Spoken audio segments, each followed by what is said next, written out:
최근 노인 학대 의혹이 불거진 울산의 한 요양원에서 성폭력 사건까지 벌어졌던 것으로 확인됐습니다.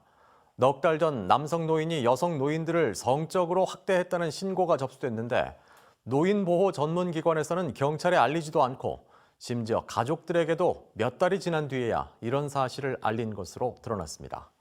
이용주 기자의 단독 보도입니다. 울산의 한 요양원. 이 요양원 3층은 여성 노인만 사용하고 2층은 남성과 여성이 복도를 사이에 두고 나뉘어 요양실에 배치됩니다. 지난 7월 20일 이곳 2층에서 생활하는 남성 노인 1명이 지난 넉 달 동안 여성 노인 4명의 신체 부위를 만지거나 성기를 노출하는 등 성학대를 지속했다는 제보가 접수됐습니다. 그렇지만 요양원의 대처는 남성 노인을 내보내는 게 아닌 2층 피해자를 3층으로 옮기는 게 전부였습니다. 피해자 보호의 기본이라고 할 수 있는 가해자와 피해자 분리 조치마저 제대로 이뤄지지 않은 겁니다. 결국 가해 노인은 신고 이후에도 49일이나 더 요양원 생활을 한 뒤 강제 퇴소 조치됐습니다.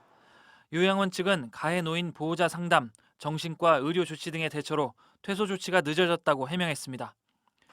이해할 수 없는 건 조사기관의 판정도 마찬가지입니다.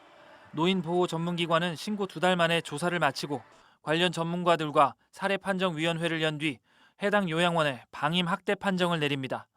그러나 정작 방임의 근거가 되는 입소 노인들 간의 성적 학대 내용에 대해서는 어떠한 판정이나 조치를 내리지 않았습니다. 센터 장님이 그때 그러셨어요. 이런 것까지는 사실 경찰 신고는 하기가 좀 그렇지 않냐. 치매를 어르신에 대해서 하다 보니까 경찰 수사 신고해도 사실 크게.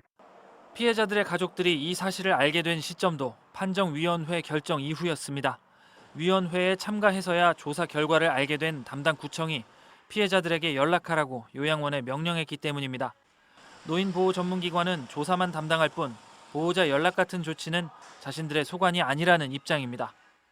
저희는 노인한테 신고된 건에 대해서 조사를 하는 기관이라서 저희가 이래서 저래를 할 수 있는 부분은 아닌 거잖아요.